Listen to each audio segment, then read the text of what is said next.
Ya, terima kasih Mas ya. Kami hari ini melaporkan tentang kasus dugaan tindak pidana korupsi terkait proyek pengadaan Cortex sistem yang memakan senilai anggarannya 1,3 triliun lebih. Seperti itu Mas. Terus bukti-bukti yang sampai ini Mas gimana? Jadi tadi kami masuk melalui, ini Mas ya, diterima di Dumas 2 ya. Kami menyerahkan satu bundle laporan tentang dugaan tindak pidana korupsi terkait pengadaan aplikasi Cortex. Sedangkan alat bukti yang kami kirimkan, sebenarnya kami sudah menyiapkan 4 alat bukti. Cuman yang pertama adalah surat atau tulisan, itu sudah kita masukkan. Itu yaitu berupa pengumuman tender, terus ada surat cap Dirjen Pajak. Terus yang kedua adalah bukti petunjuk. Bukti petunjuknya adalah berita-berita dari media online, terus hasil-hasil capture tangkapan layar aplikasi yang error yang dilaporkan oleh wajib pajak yang melapor kepada IWPI. Terkait kendala-kendala itu juga seperti itu Mas.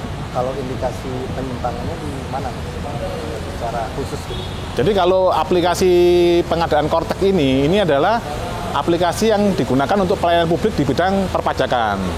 Nah, ini aplikasi ini sudah di-launching oleh Bapak Presiden Prabowo Subianto tanggal 31 Desember. Dan resmi digunakan secara resmi itu tanggal 1 Januari 2025. Namun sampai saat ini banyak anggota kami dari IWPI, dari wajib pajak di seluruh Indonesia masih menemukan banyak malfungsi aplikasi Cortex ini Mas. Nah, secara teknis aplikasi Cortex itu bermasalah gitu.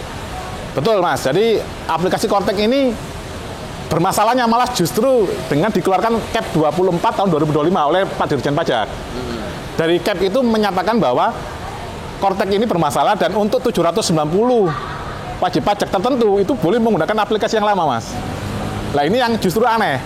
Katanya Cortex lebih canggih dari yang lama. Nah ini begitu ada masalah di Cortex, malah yang wajib pajak yang besar ini, yang dianggap besar oleh Dirjen Pajak, malah justru dibolehkan pakai aplikasi yang lama, Mas.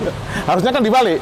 Kalau Cortex ini canggih, yang 790 pakai yang Cortex, yang wajib pajak yang dianggap kecil-kecil ini pakai yang aplikasi yang lama, e-faktur yang lama, seperti itu, Mas. Berarti beda-bedain ya.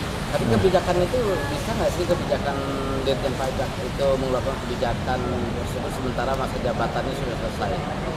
Gimana mungkin Pak Rey? Cara hukum gimana? Ya kita kan bicaranya Cortex ya di sini ya. Nah Cortex ini kan anggaran yang fantastis nilainya, 1,3 triliun. Dan tujuan digunakannya Cortex atau diterbitkannya penggunaan Cortex ini adalah dalam rangka untuk mencapai target penerimaan pajak. Nah ternyata Cortex itu sendiri yang memakan nilai yang sangat besar, 1,3 triliun itu tidak bisa digunakan secara maksimal ya. Ada potensi malfunction di sana ya. Dan banyak fitur-fitur yang sampai dengan sekarang dikeluhkan oleh wajib pajak ya.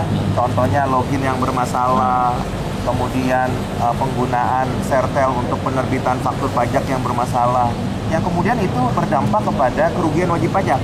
Karena ketika faktur pajak tidak bisa diterbitkan, maka tidak bisa dilaksanakan kegiatan bisnis. Tidak ada proses transaksi yang bisa dilakukan, ya. Maka itu menghambat tentunya pertumbuhan ekonomi, ya. Kegiatan bisnis bisa terhambat. Nah, kalau itu terhambat, maka yang menjadi beban adalah wajib pajak. Karena wajib pajak yang kemudian dikenakan sanksi. Karena misalnya tidak menerbitkan faktur pajak sebagaimana mestinya. Nah, sanksi itu tentu berdampak kepada kerugian wajib pajak karena wajib pajak harus dikenakan sanksi. Kalau dulu 2%, sekarang 1% dari DPP. Nah kalau ini yang terjadi maka akan menimbulkan kerugian bagi wajib pajak. Dan penghapusan sanksi itu ketentuannya juga belum diterbitkan secara resmi Ya? Oleh Dirjen Pajak. Nah kalau ini nantinya bergulir ke pengadilan pajak, tentu wajib pajak yang akan kemudian bertanggung jawab terhadap sanksi administrasi itu. Nah itu salah satu hal yang kemudian menjadi kendala. Tapi yang kami mau cermati dari IWPI adalah mega proyek 1,3 triliun ini kan harusnya tidak kemudian menimbulkan kendala seperti ini ya. Nah kami berpendapat harusnya proyek-proyek yang lebih kecil atau aplikasi yang tidak semahal ini ya bisa kemudian membantu wajib pajak, tapi proyek atau aplikasi yang semahal ini justru sebaliknya, ya belum bisa membantu wajib pajak. Berarti ada dugaan tindak pidana korupsi di sini. Nah, oleh karena itu IWPI ya yang dipimpin oleh Pak Rinto selaku ketum menyampaikan laporan pengaduan masyarakat supaya ditindaklanjuti, ya. Itu berkaitan dengan dugaan tindak pidana korupsi. Tapi di sisi yang lain, penggunaan Cortex ini juga berpotensi menimbulkan pidana pajak karena ada kebocoran wajib pajak Data wajib yang pajak, kemudian bisa dilihat atau kemudian bisa disalahgunakan oleh wajib pajak yang lain. Dan itu berkaitan dengan pidana di bidang perpajakan sebagaimana diatur di pasal 34 ayat 1 junto pasal 41 ayat 1 Undang-Undang KUP. Artinya laporan ini optimis nggak dilakukan oleh KPK? Ya tentu harapan IWPI bahwa KPK akan menindaklanjuti laporan masyarakat ini ya, terutama laporan wajib pajak. Karena kalau tidak dilanjuti, maka wajib pajak akan terus menjadi korban. Kalau wajib pajak jadi korban, perekonomian tidak akan bergerak. Artinya merespon permintaan KPK kemarin ya, yang kalau ada masyarakat melapor gitu ya. Betul. Ya, kan KPK sudah menyampaikan bahwa jika masyarakat ada yang dirugikan, khususnya wajib pajak ya, disarankan untuk membuat laporan. Maka IWPI menginisiasi membuat laporan itu karena anggota-anggota IWPI sudah melapor kepada pengurus IWPI. Nah, oleh karenanya IWPI memutuskan untuk membuat laporan. Dan harapannya KPK harus menggunakan kewenangannya. Karena selain proyek ini sangat besar 1,3 triliun, tapi yang paling utama bukan hanya nilainya, tapi dampaknya bagi wajib pajak. Kita mengetahui ada kurang lebih 70 juta wajib pajak yang harus menggunakan Cortex. Ya. Per 1 Januari. Ya, termasuk bapak-bapak yang ada di sini. Ya kan ya, sepanjang punya NPWP harus menggunakan Cortex. Untuk lapor tahunannya Pak ya. Nah, kalau kemudian itu nggak bisa digunakan dan menimbulkan kerugian, menimbulkan sanksi, yang harus menanggung adalah WP itu sendiri. Padahal sebenarnya bukan masalah WP yang kemudian lalai dan atau sengaja, tapi karena Cortex yang kemudian malfunction, ya. Baik itu partially malfunction atau completely malfunction. Tapi berani punya nyali nggak KPK ini? Nah, kalau karena dia juga kan diperiksa pajak juga. Ya, harapannya KPK harus menggunakan kewenangannya ya berdasarkan undang-undang. Ya, kalau ditanya apakah KPK punya nyali ya tentunya harapan wajib pajak tentu KPK dapat menggunakan kewenangannya berdasarkan undang-undang.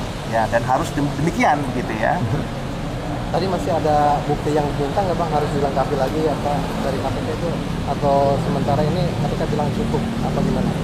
Dari IWPI sebenarnya tadi sudah disampaikan oleh Pak Rinto ya. Sudah. Kami sudah menyampaikan ada selain 2 alat bukti yang lain, kami juga menyampaikan 2 alat bukti tambahan ya berupa saksi, keterangan saksi dan keterangan ahli. nanti keterangan ahli jika diperlukan. Jadi sebenarnya sudah ada 4 alat bukti ya yang kemudian bisa digunakan sementara. Nah, harapannya nanti KPK bisa menelaah lebih lanjut, kemudian menyampaikan hasil telaahnya, dan apabila ada hal-hal yang diperlukan berkaitan dengan alat bukti yang kemudian perlu dilengkapi, saya pikir IWPI juga akan siap. Ya, akan siap melengkapi kalau diminta dari pihak KPK seperti itu, Mas. Sementara ini belum ada kekurangan hasil laporan itu.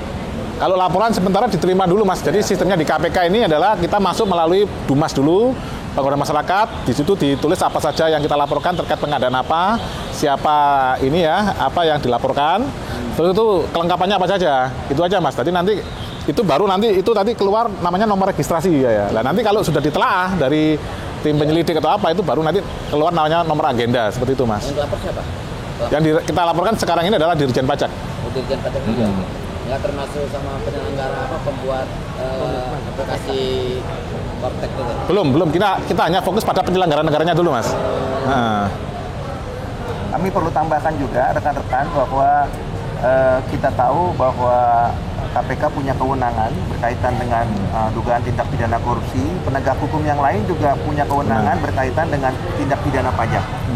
Ya, Dirjen Pajak, Menteri Keuangan juga punya kewenangan ya sebagai pejabat eksekutif. Ya, saya pikir semuanya akan berjalan sesuai dengan koridornya masing-masing saja. Tapi tentu ada pertanyaan dari rekan-rekan yang mengatakan tadi, apakah KPK itu punya nyali nggak untuk memeriksa? Ya, kembali lagi, ini bukan persoalan nyali dan tidak punya nyali. Ini persoalan masalahnya apakah ada kewenangan atau tidak.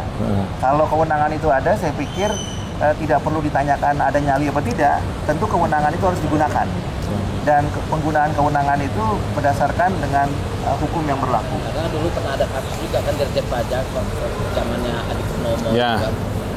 Nah, statusnya kan belum jelas juga Adi Purnomo. Bebas terus sekarang. Bebas.